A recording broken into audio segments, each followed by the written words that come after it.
So now I'm going to blow dry using my styling comb and just blow dry in the direction that I want the hair to fall in.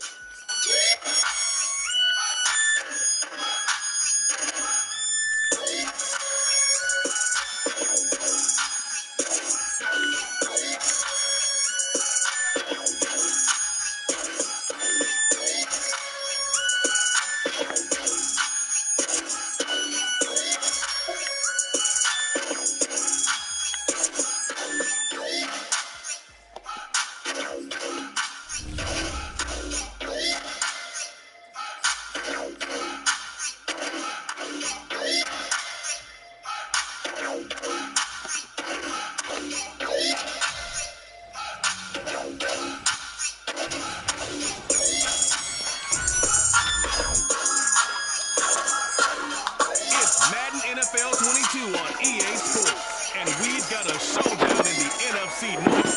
It's the Bears and the Lions, and it comes your way next on EA Sports.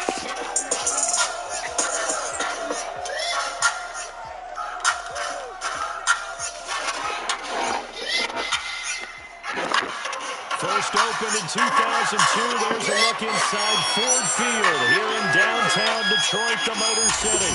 Both teams emerging from the Ford Field tunnels just a short time ago. And, of course, the loudest cheers were reserved for the hometown Lions. They're set to go as they will match up with the Chicago Bears. Along with Charles Davis, I'm Brandon Gaudin. And, Charles, we look at this Lions team entering play. They come in off a loss in the opener last week. That one was on the road. Now they get their first taste here of home cooking. And what they're hoping to do is feed off the energy of the home crowd. Great tailgate, great fan support. Let's see if they can put it to good use. Meanwhile, for our visitors, the Bears, they too were losers last week, so they're also hoping to get back in the win column. Something's got to give in this one, right? Both teams want to start a new streak, and they both want it to be a victory. This should be a fun one.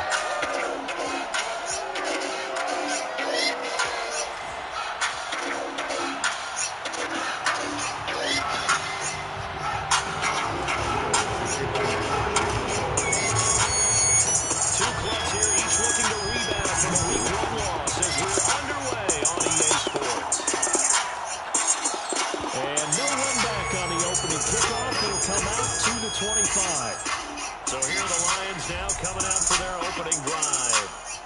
They'll be led out by the first overall selection of the 2016 draft from Cal. It's Jared Goff. And he said he was feeling good in the lead up to the season, and he proved it in a big way in week 1 with 4 touchdown passes. Had the offense moving at peak efficiency right at the start of the year. Awfully impressive. Goff on first down. He's got his tight end over the middle, T.J. Hockenson. And he's taken down, but able to slip across the 35. A lot of tight ends just use their size and their strength, try to occupy some space and kind of body people away and catch the football. But not this guy. He's a refined route runner. Makes me wonder if he took some dance classes in his background with his footwork. So from the 36 now, 1st and 10.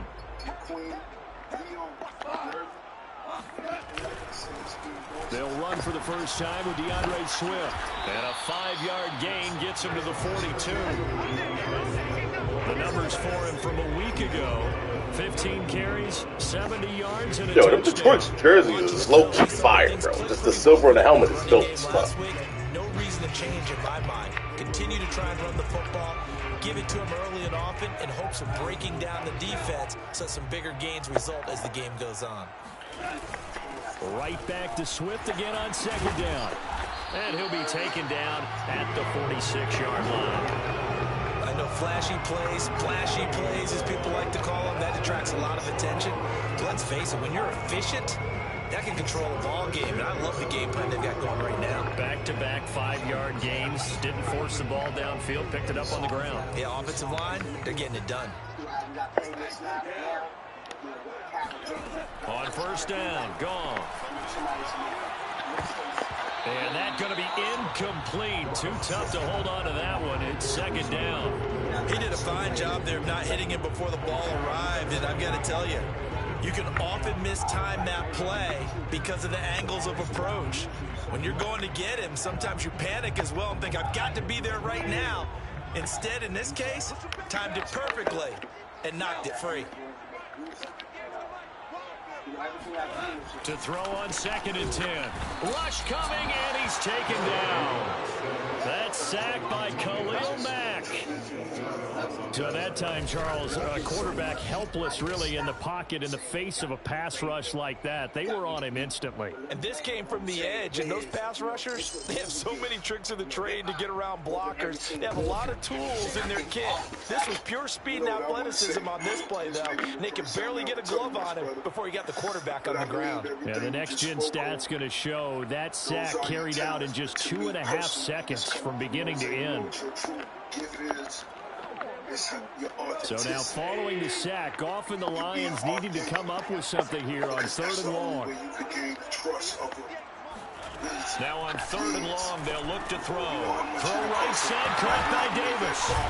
And to the 49-yard line, but no further. And obviously he is well short of the first. They do get 10 back, but still a ways to go on 4th. On 4th down, Matt Hawk to punt it away. And that love and trust, that's genuine. Only 2 punts for him last week in the loss as he gets this one away. They'll score that a 36-yard punt, and the Bears take over. So out comes this offense to take over for the first time. They'll be led out by a first-round pick back in 2021 from Ohio State. It's Justin Fields. And he certainly had his share of struggles in the opener, threw a couple of ill-time interceptions in the game. So that was something that was harped upon all week in practice. Because if he's going to help this team be a winning one, he can't give the football away like he did last week. You know what I mean? Major, and that was history. So, you know, I got to see that. On 1st and 10, here's Fields. Such a blessing. I tell my celebrity. That is caught by Josh Oliver, the former San Jose State Spartan. That's a pretty throw right there. That ball's in the air a long time, but it's right on the money on the right sideline. A really good route. Moving the defenders towards the middle of the field before breaking to the sideline. What a completion there. Big-time arm strength. Very nice route. And getting this just shy of midfield, they'll spot it at the 49. Back-to-back good plays have them on the move on 1st down. A shotgun snap, Fields.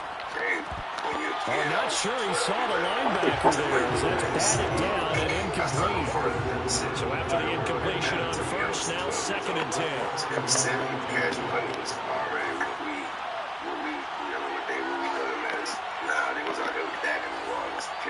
So just for them, even just with me, I don't care what it comes in the cold boys, hot boys. Now it's Fields. And he'll throw this one away. But I don't think he was out of the pocket. No, here comes the flag. Some bullshit.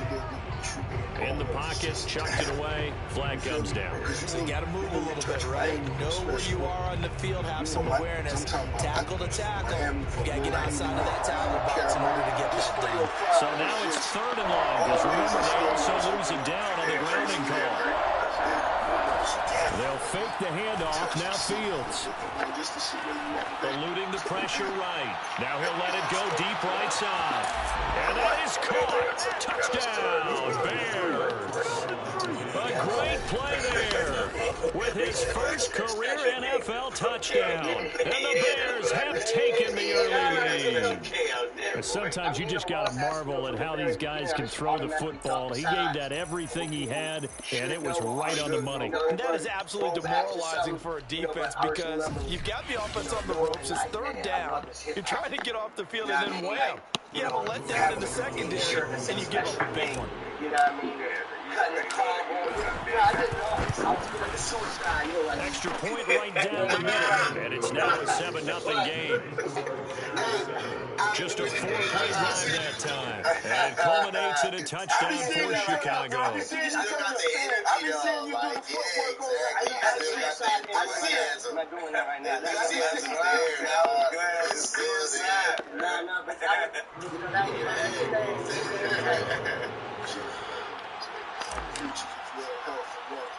but The kickoff unit is out on the field, and they will send this one away. Fields this way up at the 17. And a nice return sets him up pretty good here right at the 30-yard line. I'm a product of all of y'all. You know what I'm saying? Right? The Detroit offense ready to begin their drive. Early on, you know, Charles, every game could be called a measuring stick game. But I think when it comes within your division like this, it's a measuring stick game with a little extra intrigue. I would agree with that totally because all division games have a little extra to them. But I like where this game is situated because in this stage of the season, it has that little extra juice. But at the same time, it's not a make or break if this were, let's say, week 15, 16, somewhere in that great and understanding who I was at the time. Like, these are the two I look up to. This is how they do it, and this is how I'm going to do it. From the 50, it's gone. I see you before. And he'll go down. The Bears get there for the sack. Jalen Johnson. It'll go as a loss of about 8 as he gets in there to drop him. And no matter what the situation, the O-line just hates that because they feel like they didn't protect little brother back there, right? Yeah, and that's just so difficult for them because just think about every single play. When you decide to throw the football, you're dealing with some of the best athletes on the planet. You talk about guys, if they weren't playing football, they'd be starring in the NBA at power forward. It's really a difficult task. So that complicates things a bit here. 18 yards to go now on second down. Go off a handoff here to Swift. And he's going to bowl his way forward to the 48. Give him 6 on the run. They're going to be faced now with a 3rd and 12. That's a really nice job by them picking up the run blitz and detecting it and blocking it and turning it into a nice run. And a lot of times you think if you blitz a running play, you're going to smother it. But a lot of the blitzers, they come in a little bit high. They don't have great leverage, and they're easily blocked and turned to the side. Here's Matt Hawk now as he'll punt it away for the second time. And he'll get off a fairly short kick here as this is toward the sideline. Chicago works their way back onto the field here for their second drive of the game. And they'll be looking to make this a 2-score advantage. Had the touchdown on their first drive, Charles. Hey, they can get up 2 scores here on the road. That's a heck of a start. And not only have they thought about it, I wonder if they visualized it. I remember playing and I used to turn the lights out in our meeting room and run through a situation like this and say, just think about what it would be like to be up on the road and take the crowd out of it. Maybe they did some of that. So many times in my career, I've heard coaches talk about completions are one thing. As long as we're there at the catch and we get guys on the ground, we can live with that. But if you're going to give up 10, 12, 15 yards after the catch, then your defense is going to be in a lot of trouble. Working with a 2nd and 3. You know what I'm saying? I think we've all experienced our biggest success when we've been the most hands-on. Like, we've seen a lot of tools. These are his numbers from last week's contest. 14 carries, 71 yards. And to me, the goal is the exact same thing as last week. Get him the ball early and often. I think he's got another big game in him in this one. Final 30 seconds of this first quarter, and it's been a quarter dominated by the guys with the football. Play action. It's Fields. And this throw a bit late as he couldn't reach back for it. They've given up a few first downs on this drive, but getting the incompletion there, that should give them something to build on and maybe turn the tide. Now left side, a completion to his tight end. And it's going to be another first down as they'll get him to the ground at the Lions' 40. After 1, 7-0 on EA Sports. You gotta hustle to find the Bears with the football. We get set to begin quarter number 2. As they've got it with a 1st and 10. Be able to say we want to do this and do that. As far as hands-on in business, coming from under Stunner and Slim, I've literally never seen. They've never had a boss, and I've never seen them answer to no one. And so I always knew once. And then the way Baby is and the way Slim is, when they give you, it can be a light. When they give you something, they make sure you know it's yours. And they make sure everyone knows it's yours. You know, he gonna get on every interview and let you look the key. Wayne got the keys. He taking it. This all when it was Juvie, telling Juvie that when it was BG. No. And so that way, where you already knew if you was to follow the program and get and do the things you're supposed to do, you know that I'm going to become my own boss one day, my damn self. Absolutely. Yeah. Trust the process. Trust the process. Bro. So look, right now I think for the youngsters who watching the position we're in, you feel me? How do you still motivate yourself? I want to know, how do you get up every day and still go hard? I hear the habits. I hear how hard I know. I hear what you're talking about. You understand? I'm with you. How do you, for the ones, because is that something that they can read and learn, or that's something that's got to be in there? This could cost them. And Detroit back in possession of the football. Tonight I'm going to publish the first of my Patrick Queen film studies, end of season Patrick Queen film studies.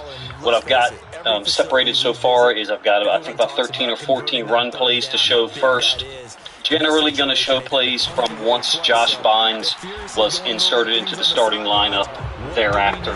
I feel like it's kind of worthless to judge Patrick Queen prior to that time. We saw much improved run fits, increased level of awareness, exponential increase in level of awareness, a lot more passion, because I think he was having success, and he felt supported on the field. Felt like he had, a tandem next to him that he could work with.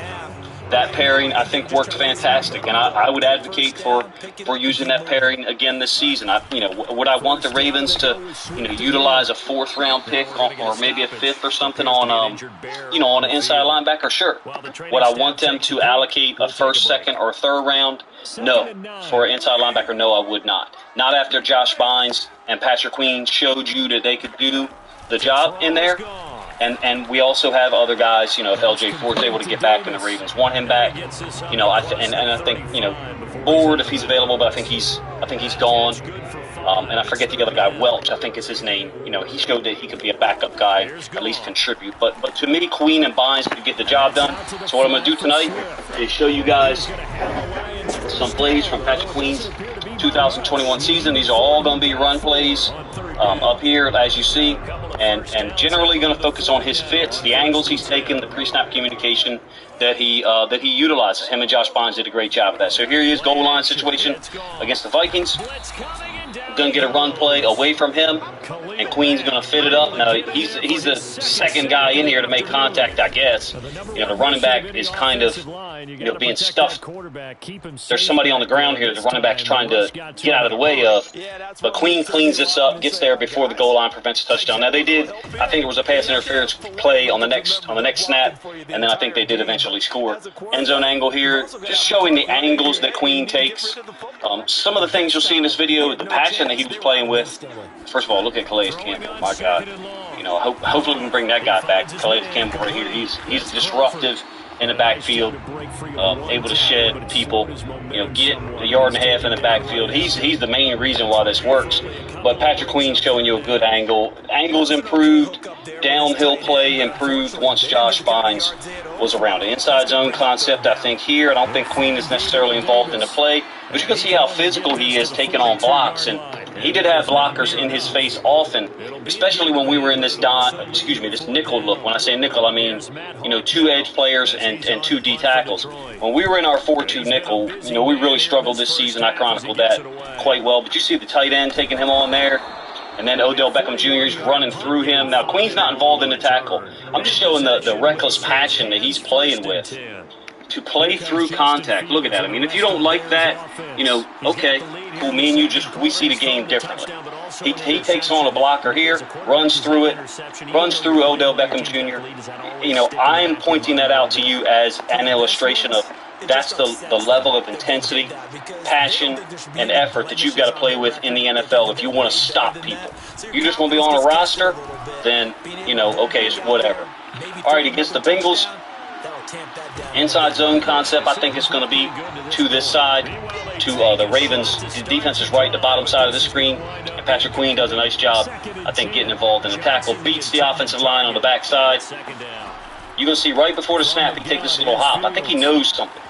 I think he knows that the ball is going to be going to the Ravens right, the bottom side of the screen here, because once he takes this little step, now this lineman can't get up to him. He don't have an angle to get up to him. You'll see it better from the end zone angle. But anyway, Queen finishes it off. Solid contact here, which is still, sometimes a weakness of his. He's got short arms, and he's got small surface area in terms of shoulder size, and sometimes doesn't wrap up well. But in any case, this is an excellent play. Steps over, and just that little step allows him to have an angle. This offensive lineman, 79, can't get up to him. He doesn't have a good angle. Queen's able to beat him over the top, fit it up, boom, and solid, chest to chest. Perfect. Not every tackle is going to be chest to chest, but when you're playing inside linebacker, you better damn sight be able to tackle chest to chest in the B in the A, B, and C gap if you got to, and that's a great example of doing it there. All right, a power concept against the Browns late in the season at home. And what I like about Queen here is how he's taken on this block by this pulling guard. I love the tenacity that he shows here. Let me get rid of this. I love the tenacity that he shows and the impact.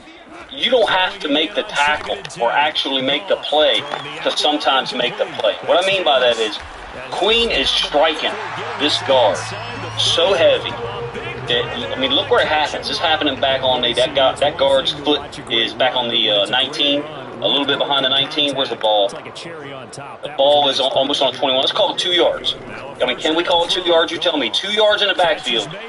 First of all, I think Queen is reading this guard on the other side. It's the only thing that I can think that he knows to make him play at this downhill angle right now and strike it. 2 yards in the backfield. That guard is back. Let's call it a yard and a half if you want, whatever. It's disruptive as hell, and there's no lane for the running back to cut through. That's large enough, for him to be able to gain any yards on it. I just love this play.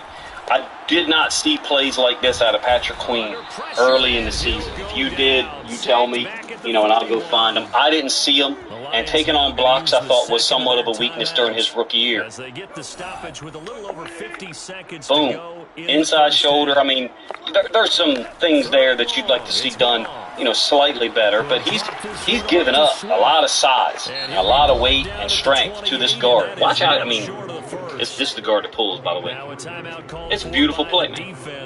I talked about this in a video that I released earlier. I just think it's a beautiful play and shows you that Patrick Queen is playing in that team defense concept. Looks like we're getting expanded a little bit on the edge here with Owe. So if Queen doesn't take on this block violently and downhill, if he's soft with it and just picks a side, there's going to be a lane. So he has to. You got a second gap developing here. So you really got two gaps outside of Queen before the next Ravens player. I'm saying there's another gap here. It's a small gap. But Queen slams this thing up. And even though you've got space here, Josh Bynes can play that space. And he's able to, force the running back to cut back into his own offense, his own teammate. You tell me what you think if I'm overstating it. I love how he's able to take on the pulling guard there, especially somebody who outweighs him as much as that guy did. I thought it was a great read. I thought he was reading the guard on the other side of the formation, which is, somewhat unique. Okay, a zone replay where the quarterback keeps it. I think this is Justin Fields. He's going to keep it and run to the sideline. Watch Queen on the keep, ends up on the hash. The ball is kept by the quarterback. Watch his speed to get back here and beat a guy to tackle him on the sideline. Fields still gets 2 or 3 yards, and other guys are doing their job out on the edge. You got a nice job here by the force player, and then a safety running inside-out angle. But Queen is running this thing down from the inside. Not every inside linebacker can do this. Not every guy can do this. He's faster than Chuck Clark there, at least from what it looked like to me. You get the end zone angle here, and you guys can let me know in the comments section if you think I'm overstating this play. He doesn't make a great tackle for loss. He doesn't make a great pass breakup. But look where he is. He's on this side of the hash, and the quarterback, Justin Fields, is keeping the ball. Whatever he's reading, maybe he's reading Houston, whatever. Decides to keep it. He's got this pulling H-back that he's running behind. It's this guy right here, 85. He's going to pull and then loop around. That guy gets outside of Chuck Clark.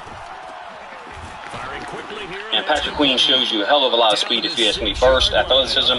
You know, that's the reason why the Ravens drafted him. They didn't draft him, you know, to be a great run defender necessarily, like I illustrated in the previous play. All right, stretch play. I think it's to the side up here. I think it's away from Queen. And he does sometimes get caught up with guards, you know, who got out to him and not able to get off of him in a manner, you know, to help out with the play. So everything's not perfect. Everything's not perfect. He is at least, you know, coming downhill, and Josh Bynes are coming downhill at an angle. And then the backside cutback, Owe kind of is slightly laid there, and there's a little bit of a gain. But you know, you get the end zone angle. He doesn't play it horribly. He's at least getting hands on the lineman, dealing with a big guard. Patrick Queen was not great at using his hands to take on blocks his rookie year. I think he got better this year. You know, is this play a great example? No, it's so-so. A stretch play over here. Queen's going to run underneath a block. Just showing you how he gets after the football, the passion he's playing with. I didn't see this same level of reckless energy from him early in the season. I'm not saying it was never shown, just I felt like it was more evident and more obvious once Josh Bynes was inserted into the starting lineup. I think if all we got next year, if our two starters next year is Bynes and Queen, I'm cool with that. I don't know about you. I don't need to allocate more draft resources, you know, to an inside linebacker position where we have two guys who contributed and did a nice job this year. Now, the second part of this video, it's not going to be tonight. Second part of this video series on Patrick Queen, I should say, is going to be pass drops, and there's going to be some issues there, you know, particularly against the Rams. So you know, there's some times where I would say he's got some improvements to make. This will be another one of them. This is a stretch play late against the Bengals, where the running back is going to kind of cut it here on a stretch play to the top side, the Ravens' right side, and Queen's too wide. Queen's too wide. We got McPhee matched up against the tight end, and then we've got a DB to be the force player out there. I think Queen is in the wrong gap. He's in the wrong place right now. Technically, he should be on this gap inside of McPhee. Now he does. Yo, what is up, everybody, and welcome back to another Madden 22 online CFM game. We are now in week 17 of the 2022 season here in the Premier Madden League. Our Houston Texans are going against undoubtedly the hottest team in the NFL, the Philadelphia Eagles. Philadelphia only has one loss to date entering today's game, and that was all the way back in week 2 against the Indianapolis Colts, back when the defending Super Bowl champion owner Mole was the head honcho. Philadelphia since then, well, they haven't even come close to losing, and definitely this is a matchup between two teams going in different directions. The Philadelphia Eagles, who got a new owner in the offseason compared to last season's owner that gave us the 8th overall pick in the draft because the Eagles did that badly. These Eagles are potentially Super Bowl bound, and we'll talk about how that affects our draft pick later on, but let's talk about the elephant in the room, and that's Deshaun Watson. This is the Deshaun Watson revenge game against the Houston Texans. Watson was asked to be traded, so we granted his wish, traded him to Philadelphia. Now he has his revenge game as we are underway. The Houston Texans, 6 wins on the season, eliminated from playoff contention, and the Philadelphia Eagles with Super Bowl aspirations. We'll see how this one plays out. Second down, that's going to be Miles Sanders on the reception, close to a first down.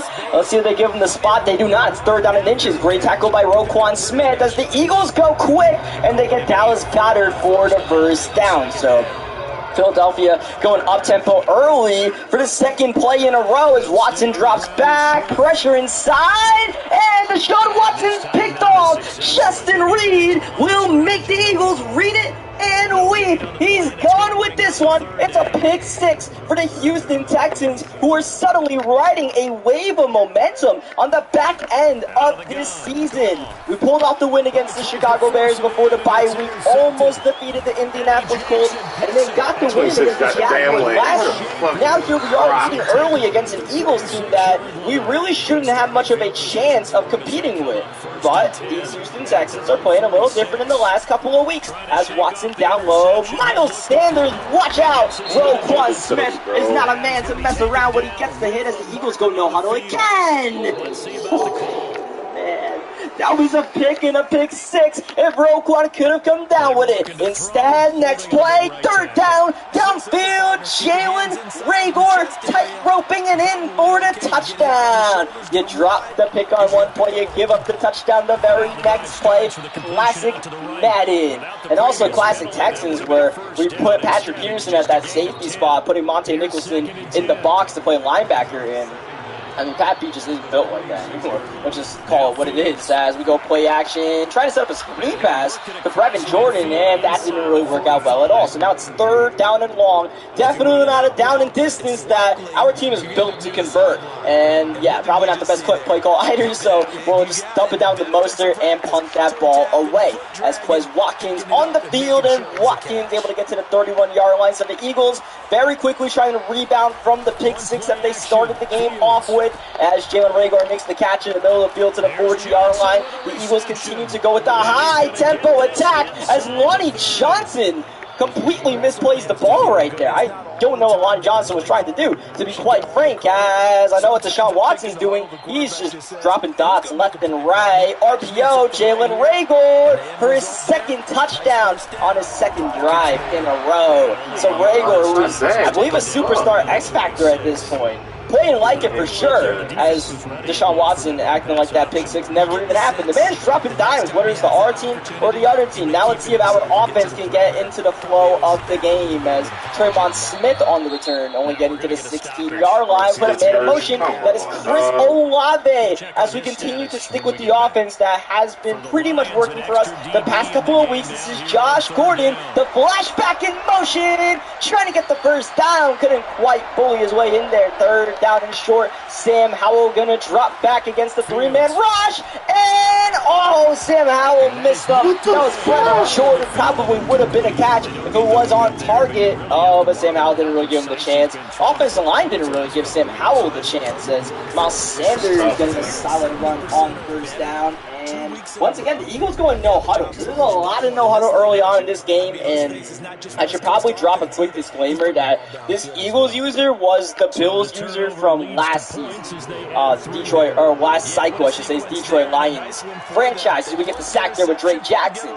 So the guy who was winning all the Super Bowl with the Bills, that interesting Madden player, we'll call it, he is using the Eagles here. So maybe it's not a complete surprise that he just constantly spamming to hurry up as he gets the touchdown to Quez Watkins. Deshaun Watson fits it in the tight window, and our secondary right now is not really playing up to par what we need from one of the best passing attacks in the league. A play like that, Kyler Gordon, I mean, you gotta do something for me. You can't miss the ball and then give up the touchdown. I need you to do something instead of absolutely nothing. But whether it's Kyler, it's Lonnie Johnson, it's Patrick Peterson, it's all the same. Oh, put that man on skates, Josh Gordon. He's still got something left in the tank. As we put a man in motion, that's Gordon with the play fake. Sam Howell dropping and in trouble. And down we go.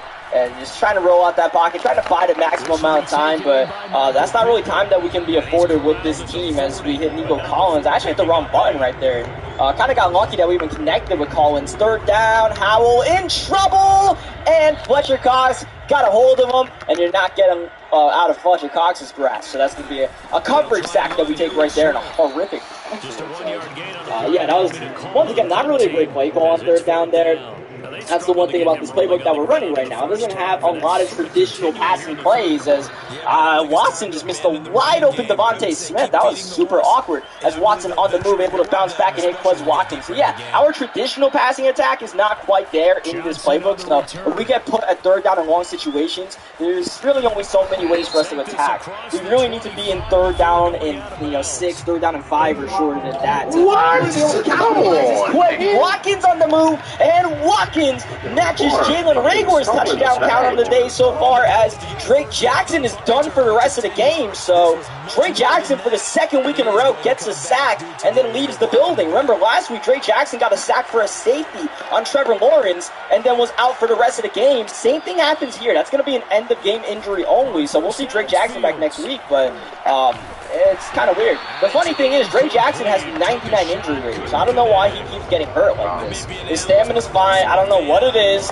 I mean, his stamina should be fine. He doesn't play more than half the game. As we hit Chris Olave, Sam Howell with the fake, going to go right side wide open. Christian Kirk making the reception here. We've quickly been blitzkrieged by the Philadelphia Eagles after that pick six by Justin Reed. 28 quick points on the board, all from Deshaun Watson. Touchdown passes. We are having our most productive offensive drive to date so far. Oh, Howell missing Gordon wide open, and it didn't matter if we hit him because Larry Tunsil is going to get called for holding. So Eagles accept, back this up to the 44-yard line. Howell, next play, off the play fake, finding Raheem Mostert underneath. The carousel of running backs continue. Mostert getting some touches. Sam Howell under duress. The cornerback blitz gets in. Avonte Maddox with the sack. Now borderline field goal range, third down and 21. Oh, that easily could have and probably should have been picked off as we put Kaimi Bear on the field.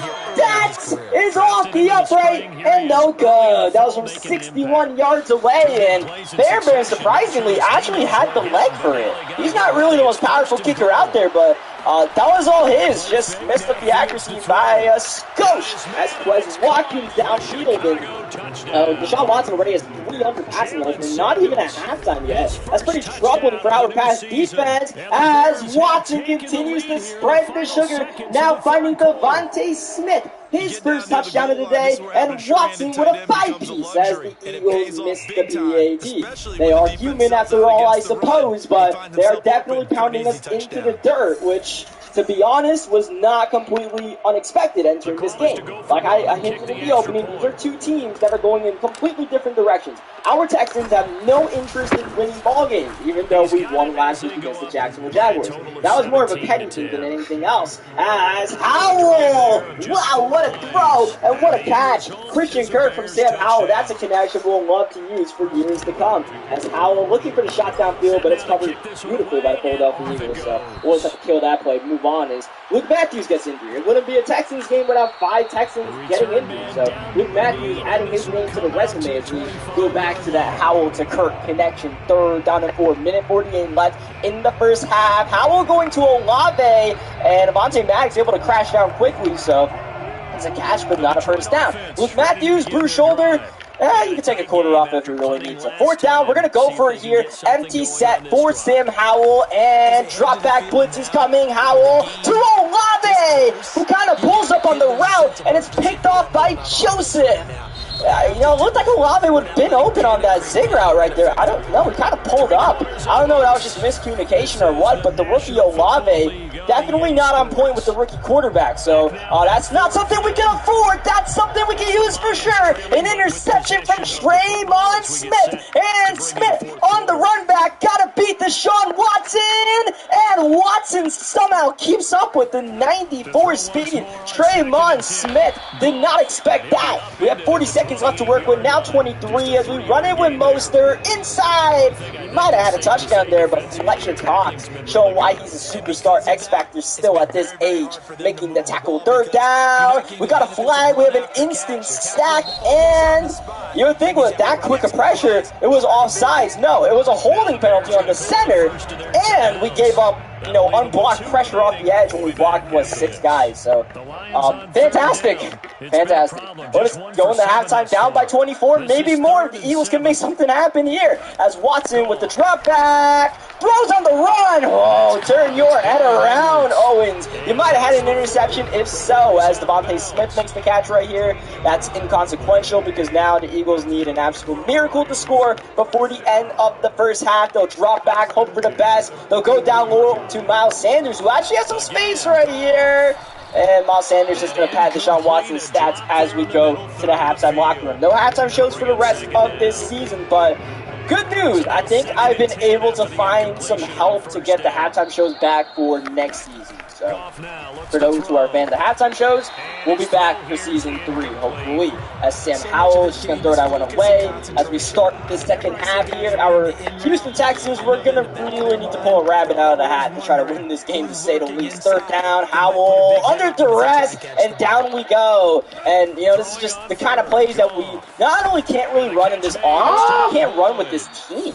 Like, long developing plays like that, we need to be able to either leave the pocket, which the Eagles are making it clear they're not going to try to let us leave the pocket, or just have a little bit of time as Simpic gets hurt right here. And we're just not being afforded that time with Sam Howell, right? Crossing route got open, I believe Nico Collins, and they just don't have that time, which, you know, leads me to think about stuff that we need to do in the offseason with this team. We need to do a lot with this team, and it's time to start really thinking about what we're going to do. We're going to have probably a top 10 draft pick, especially if we're going to lose this game, as Quez Watkins gets the touchdown, as once again our secondary just flopping like fish out there. Not getting a hand in the ball. Great pass, but giving up that run afterwards, the run after the catch, not really necessary, as we go down by now 31 points. So, yeah, offensive line is definitely the #1 issue that we have to tack on, right? I mean, it's been a running joke, right? Whether it's Jason Peters or whomever else, or whoever we put in, it just doesn't. We sign Eric Flowers off the street, he gives them sacks too. That's just, I don't even know what happened there. Miscommunication from the line, they sent 5 and unblocked. It was Mofe. Third down, we'll just max protect and actually get a little bit of time for Sam Howell, and Howell to Kirk works once again from our own end zone. Sam Howell brave with that throw. But on the next play, we try to go with the play fake, and Brandon Graham, who's been having quite throwback performance, able to get the sack. Second down, Howell under pressure, gets it off. Christian Kirk making moves, and he's actually got the first down. What an effort from Christian Kirk, who's not giving up at all as we run the ball here with Mostert. And yeah, running the ball is definitely something we got to do better next season. Perhaps get a different running back, right? I don't know if Mostert's going to be the bell cow back next season. We could definitely use Mostert next year, as Christian Kirk with a nice spin move outside. He'll get the conversion on third down for us. But yeah, I don't think Mostert's a #1 back, but he could definitely still be like a passing down back right there. So, yeah, some of the stuff we got to figure out offensively, right?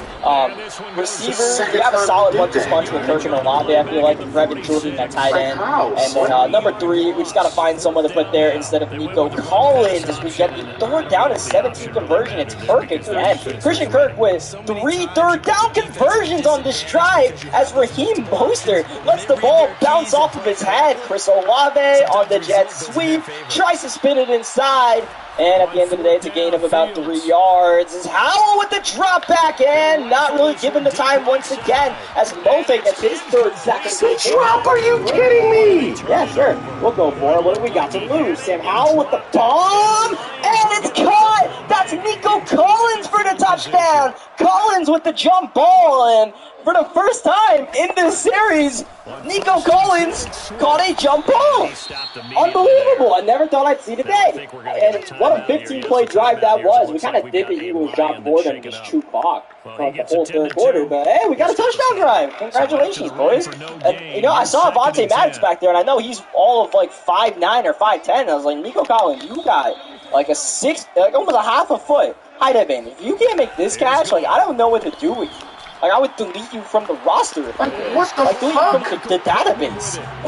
As Watkins runs down, gonna step up and run for the first.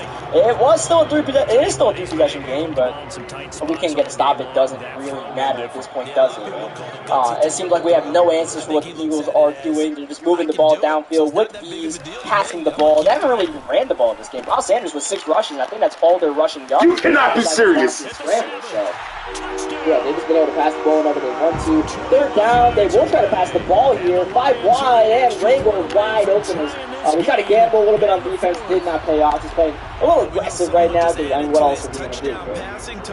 But yeah, I think a game like this definitely lets us know some of what we need to do to be in contention with a team like this that is a Super Bowl contender, right? So, if we got to play a team that has an offensive passing attack like this, we're still passing the ball at 24 points in the 4 quarters for a touchdown.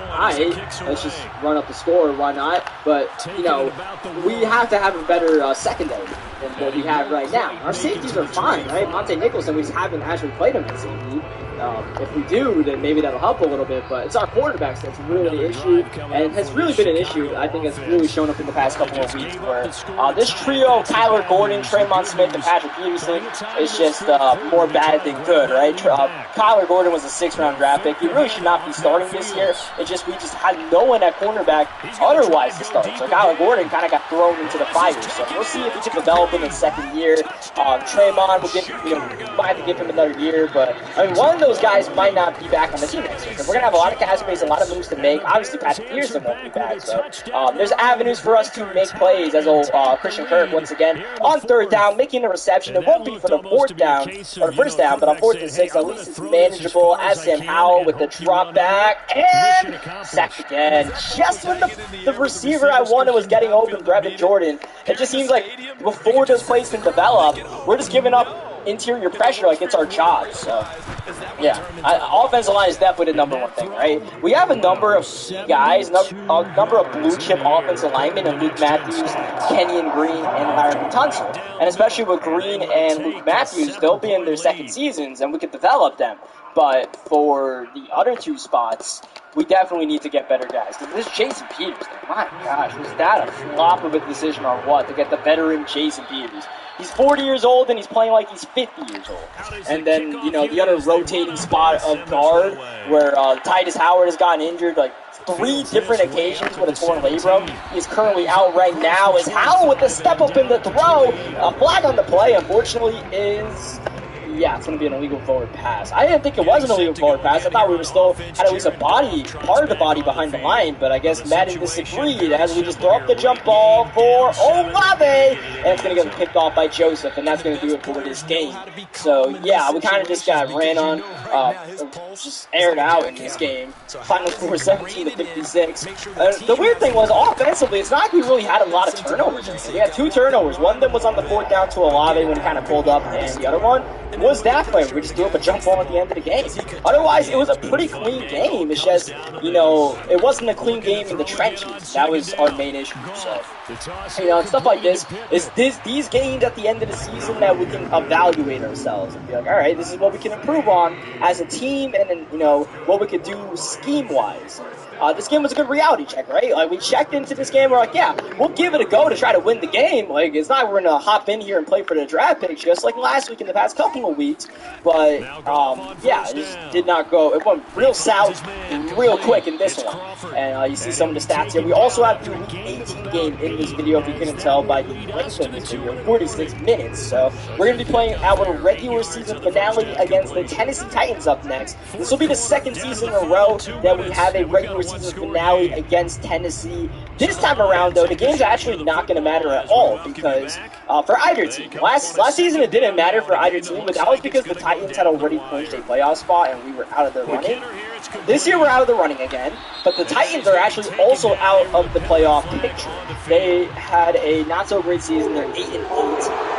8-8 entering week 17. We're 6-10 now after this loss. So neither of us really have anything to play for here. So should be another fun game against the Titans in this regular season finale, as thankfully we did not lose morale for losing to the Philadelphia Eagles, because that would have been a real kick in the groin right there. Speaking of groin, Paul Groin on Simpic, he's out for the rest of the year. He'll join Haskell Garrett and Titus Howard. Apparently we didn't even play with Jason Peters that game. I didn't even realize Jason Peters got injured in practice. I'm pretty sure I had practiced the backups, and even though Jason Peters was a starter, he still got hurt, which is nice. What is actually nice, non-sarcasm, is that we got another one of these. Remember the offensive lineman development story that we got in Week 9 against New York Giants? We got it again in Week 18 from that whole Dev Gen lottery thing that I explained to you guys in that Week 9 video. So we actually have another chance at an offensive lineman dev. We got Luke Matthews from star to superstar last time out. Let's try it again against Tennessee.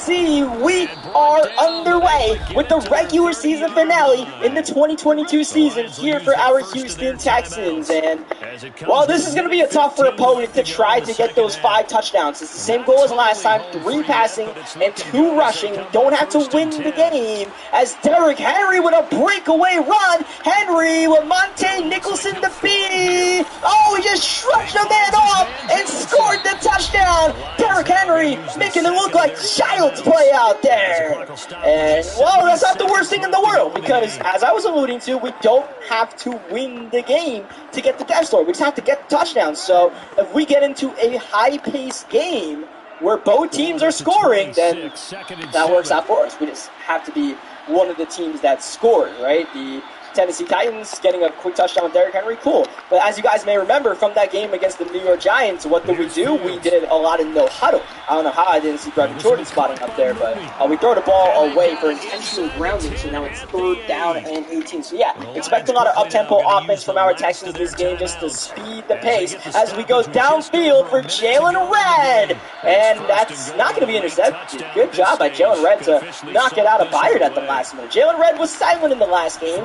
He did start, but, yeah, Jalen Redd no one really got involved that much besides Christian Kirk in that last game, as the blitz affected Dwayne Haskins on the pass right there, and Haskins on the next play is intercepted. Jonathan Owens, who is about, 67 overall free safety, maybe even lower than that, in coverage, gets the interception, sure, why not? So, yeah, we will take that. Why not? So, yeah, this regular season finale, we're just out here to get points and get the dev as we go downfield for Kirk against the rookie Josh Joe. And no one gets the football, so we look to play another down on 2nd and 10, finding Brevin Jordan outside. Jordan jumping and brought down by Malik Hooker at the 31-yard line. That was Ryan Tannehill in the game after that pass. That's interesting. I might have accidentally something Tannehill for a play as Raheem Mostert getting the run. 2nd down, Mostert back at it, and Mostert taking the shot but getting the first down. Back to Sam Howell, dropping back, going for Kirk. Trying to hit him on the double move, but Trey Flowers was not fooled. Stepping down, and that's Taysom Hill in the game. And Taysom Hill to Jalen Samuels works as well as we'd expect it, I suppose, as Tannehill, he's down. Deep forward with the quick pressure for the sack. As we go for the fake field goal to flip the Coyote Fairbairn, trying to hit Brevin Jordan. And it's incomplete. I think our fake field goal magic has run out. We ran it once against the Pittsburgh Steelers and it worked, but the last 2 times we ran it, no dice. And, I mean, in this kind of game, we literally need touchdowns. Field goals do nothing for us as we get the interception with Patrick Peterson. Thank you very much. No red zone points for the Tennessee Titans. But yeah, there's literally no point in us kicking a field goal. So I was like, you know what? We're going to fake. If it works, it works. If it doesn't, it doesn't. All right, we got to get 7 points or we get 0. Fine by me as Kevin Spire this time gets the interception. That was an absolute force of a pass as Derrick Henry is looking to roll. He's looking to throw the ball. And he floats it to A.J. Green. Oh, man. The Tennessee Titans, they're also setting the tempo in this game. But a play like that, you know the Tennessee Titans are not here playing like it's the Super Bowl, basically. It's another Week 18 game against Tennessee with nothing on the line. That's for shit. Right, he just randomly animated on my damn DB. Blitzing the heck out of Dwayne Haskins right now. 3rd down and 18. And Haskins, well protected. Our 5-man rush, not even looking at him right there. Not even getting him to double take. And at the end of the day, they check it down. And the Titans actually take the field goal here up and good. So that's a quick 10-0 lead for the Titans. We don't have any points on the board just yet, so that's a little bit troubling. I mean, if we don't get this offensive lineman depth story, then, you know, that means we're going to lose the game. And if we lose the game, that helps our draft pick. So, I mean, it's a win-win. And that's it. Wow! That was Christian Kirk on the reception. And Sam Howell making plays out here. Sam Howell with a little bit of a shaky start so far. Just gets the screen pass off to Josh Gordon. But now the flashback has some space. And nearly gets a first down out of that screen pass. As Howell, no huddle, back with the ball. Looking downfield. It's not there. 3-man rush. Giving us the time. Flashbacks to the Jaguars game. And we just throw it away right there. Nothing's really happening, so we'll just reset the play. 3rd down and 2. Run it with Mostert. And Raheem Mostert gets the first down, jumps around to the 27-yard line. We go no huddle yet again, trying to get in as many plays as possible. As Farley gets the hit in on Jalen Redd, who still makes the catch. 2nd down, Howell to Kirk. And Christian Kirk continues to be quite the reliable target for us, as he always is. As we put Kirk in motion, he'll get the ball on the sweep. Oh! Try to cut it in, but Kevin Byard nearly cut his head off as Jason Peters gets injured. This is Probably going to be a farewell game for Jason Peters. Surely he retires after this one. Jason Peters might retire. Patrick Peterson's a low risk to retire. And Calais Campbell is probably a risk to retire as well. As we go outside to Christian Kirk, who's been uber busy on this drive. He gets the conversion as Luke Matthews gets injured for the second game in a row. As we go with Sam Howell, keeping the ball. And Howell, he fights and he scores. Sam Howell finds the end zone himself. Chalk it up, rushing touchdown number 1 out of 2 that we need. We got a long ways to go, but that was, that opened the door for us to have a chance. It was an 11-play drive that took 3 minutes and 45 seconds, which is why we're running this quick offense here, because, even that'll give us the time to go on 11-play drives and be like, all right, we're still early in the second quarter as Hoskins, awkward delivery there. I might have got swatted either way, incomplete as Henry gets the carry. That was the first carry by Derrick Henry since that touchdown run to start the game off. Third down, here's Haskins, clean pocket. Oh, he missed him, and he finds Tremont Smith instead. Tremont with an interception for the second game in a row, and yeah, that was a straight-up miss by Haskins. Yeah, Will Disley wide open as Jeffrey Simmons, the defensive tackle, gets injured, and we'll see what that injury status is. Blitz gets in, but not before Howell locates one more time. Christian Kirk tried to do a little journal out there to the 23-yard line. It looks like Jeffrey Simmons should be okay, so Simmons will be all right. Luke Matthews will be all right, and Christian Kirk is more than okay as he finds the end zone. Sam Howell connecting with Christian Kirk yet again, and that is passing touchdown number 1. And all of a sudden, we're back on script. This is more than perfect, and we can get 3 of the 5 touchdowns before we go into the halftime locker room. Then we are ahead of schedule. As Derrick Henry nearly took home another home run ball. That was dangerous. As Haskins and as he throws. We're blitzing like crazy right now, and it's making Haskins uncomfortable right now. The Tennessee Titans, part of the reason why they are not going to be making the playoffs this season as opposed to last season is quarterback play. Ryan Tannehill was let go by Tennessee, obviously a member of our Texans right now, and the Titans never really replaced Tannehill. They have the likes of Tannehill and Jalen Hurts, and neither of them have really been too efficient. As second down, Haskins trying to make us eat our words out there, finding the rookie Smith, a beautiful touch pass to get the first down. Oh, that was not caught. That was Derrick Henry. Tight window, incomplete. Second down, Haskins with the drop back. Hit as he throws one more time, but this time he actually is able to put it in the hands of A.J. Brown. Great adjustment by A.J. Brown. It wasn't a first down. On third down and 1, Will Disley gets the conversion, picking on Samson Ebukam in coverage. And Samson Ebukam is actually an interesting pickup by our Houston Texans as Grugier Hill gets injured.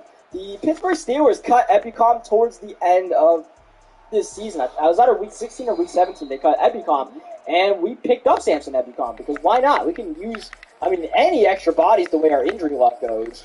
I think we should be okay with Grugier Hill. Not okay on that play is Dwayne Haskins with another tight window throw. That was third down at about 18, and he got the touchdown to A.J. Brown. So yeah, Samson Ebukam, not only did we sign him out of free agency, we're actually going to re-sign Samson Ebukam to a multi-year deal to be a player on our team, whether it's a starter or a backup. Simply because I feel like a guy like Ebukam, he's pretty athletic.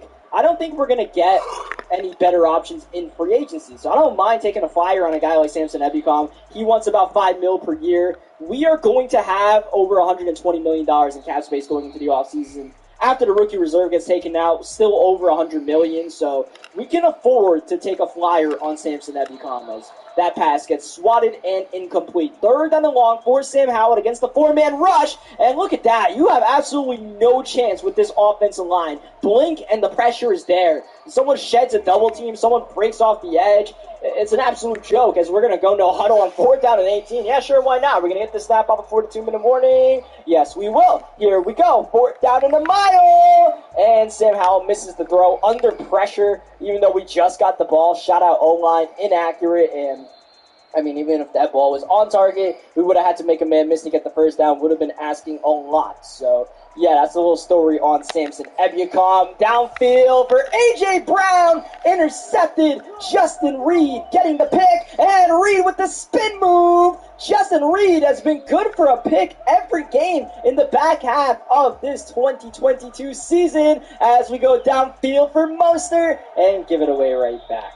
I just tried to take a shot downfield for Raheem Mostert, see what that 96 speed was doing. Oh, that should have been back-to-back-to-back interceptions, but Roquan couldn't quite corral the football. Oh, man, we dropped that one as well. Patrick Peterson. Oh, I can't wait until Patrick Peterson is off this team after that play. Holy cow. Third down. That's beautiful. Isaiah McKenzie, middle of the field. Haskins with the patience, with the delivery. Tennessee with a 3-point lead on the move. 43 seconds left in the half. Smith, who has a touchdown in this game, trying to make it number 2. He spins and bounds at the 11-yard line. Timeout number 1.5 for the Tennessee Titans as Dwayne Haskins drop back wide open in the flat. It's Smith again. He gets out of bounds at the 3-yard line. Couldn't quite keep it in bounds. Haskins drop back one more time. Oh, he tested Roquan again. Roquan's got to pick one of those off for us as Roquan makes the play on third down on James Conner. And that might force a field goal attempt here. Yes, it will. The Tennessee Titans lining up with Matt Prater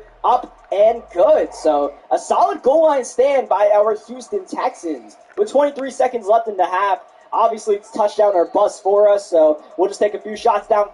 Oh, that was supposed to be a halfback pass, but Josh Gordon couldn't make the catch before someone blew him up in the backfield. You can see from the play art, that was supposed to be a halfback pass as second down and 16. Ryan Tannehill was back in the game. I don't know, I keep on accidentally subbing in Tannehill, but it works out here as Brevin Jordan gets out of bounds at the 50-yard line. We preserve that final timeout. 6 seconds left. Howell back in the game. Downfield for Gordon. And it goes incomplete. Might as well take that shot, right? That's our best chance at going downfield. One last play. It's a Hail Mary. Howell gets hit as he throws. And it's going to go incomplete. And that's the way the first half ends.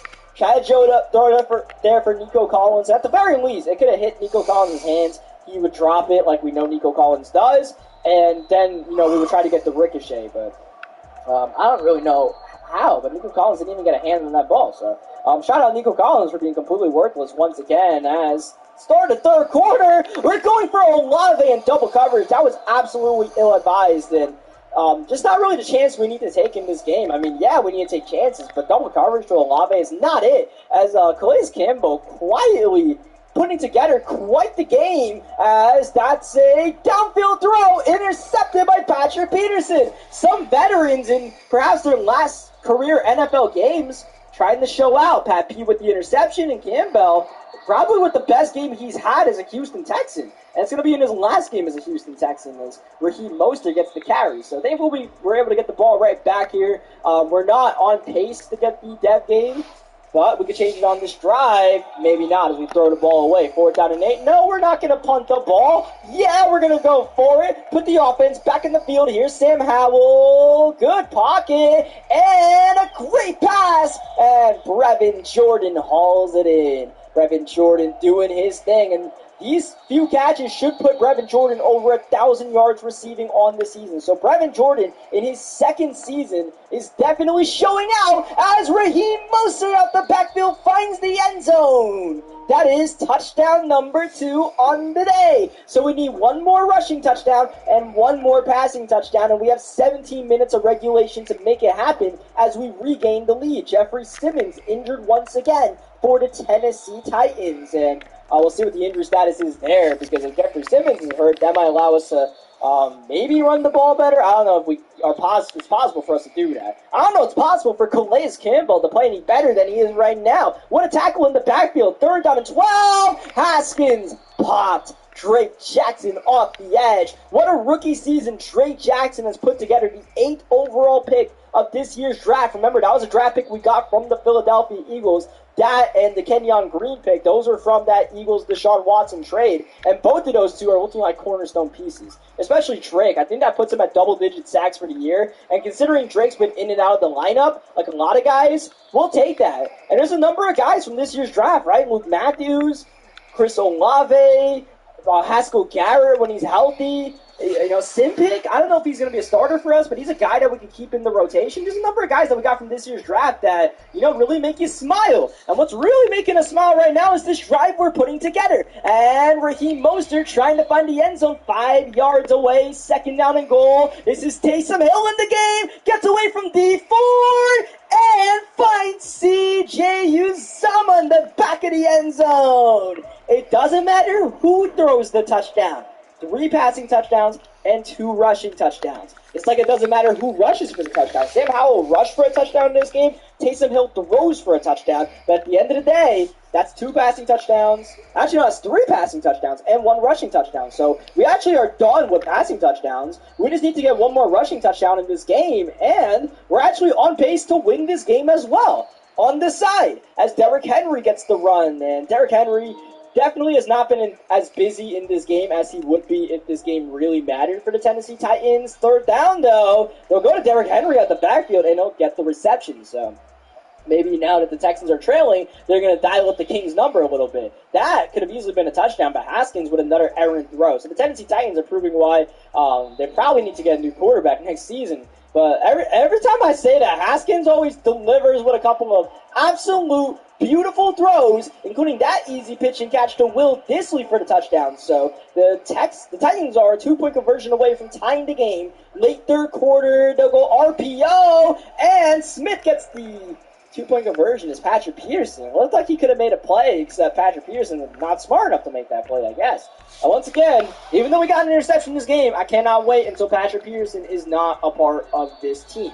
So we got a little over a minute to put up 1 more score, to put up 1 rushing touchdown. So we're still going to go up-tempo, right? We still want to do this as soon as possible if we can, as Sam Howell trying to get Mostert, but Mostert got absolutely stuck amongst the trees trying to get out the backfield. So it goes incomplete on 2nd down. Howell improvising! Wow, Sam Howell to Brevin Jordan again. That duo doing wonders as Josh Gordon getting the awkward pass. Brought down, had some space to run, gets a gain of 6. We go no huddle, and Sam Howell back to Josh Gordon. Inside, we ran no huddle, and the Titans kind of ran a similar defense where they left Josh Gordon open. Sure, why not? We'll take that as Howell under duress.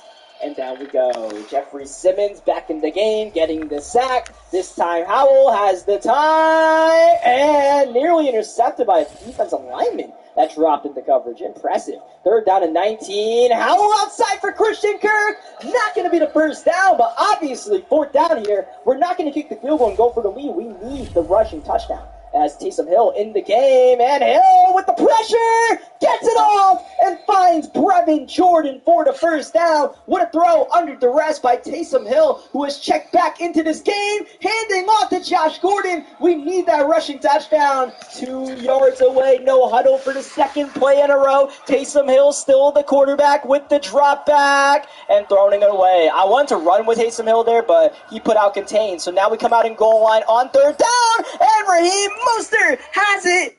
Taysom Hill still the quarterback with the drop back and throwing it away. I wanted to run with Taysom Hill there, but he put out contained. So now we come out in goal line on 3rd down, and Raheem Mostert has it. He got the touchdown, and that is the depth story complete for the offensive lineman. But which offensive lineman as we go up by 7 points once again?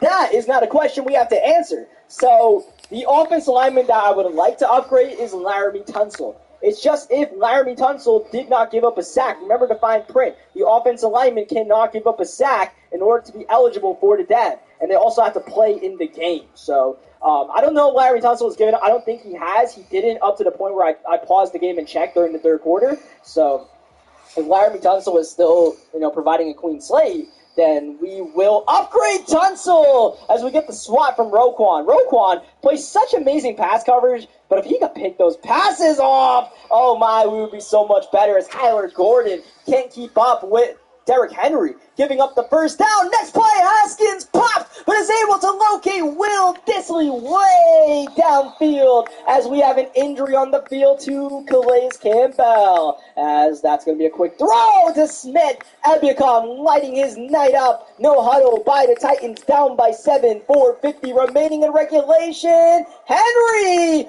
rolling in for 6 as Campbell, get back in there, man. It's going to be your final NFL game. Get back in there as the Titans lining up for the PAT. Matthew Prater, good as gold, and we are all knotted up at 35 apiece. Now, here's the situation. We have the offensive lineman dev story in check.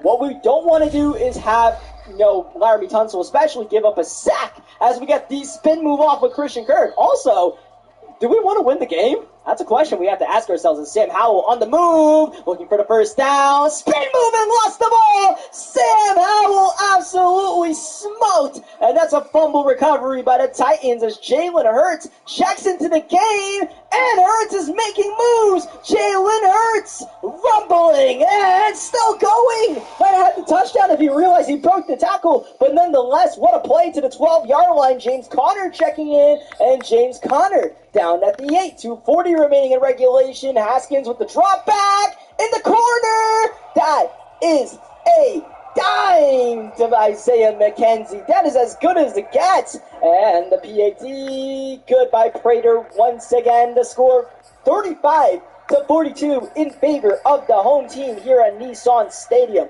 Jalen Red on the return. And this is not looking promising, but Red buzzing outside. A little bit too much outside. Not enough change of direction from the speedy Jalen Red. As we are going to go to the 2-minute warning, not even going to get that snap off. We need to go 91 yards, and we want to have a chance of either tying the game or taking the lead on this drive, as that's not going to help. Jet sweep wrapped up. I believe that was Simmons inside. 3rd down and 13. Obvious 4-down territory at this point. If we want to have a chance in this ball game, we go no huddle after the sweep. Taking a little bit of time. Now where's Howell with the drop back. Got a little loose, and he does, finding Raheem Mostert. That's a conversion and a gain of about 20 yards. We go no huddle, and we actually spiked the ball to preserve our timeouts.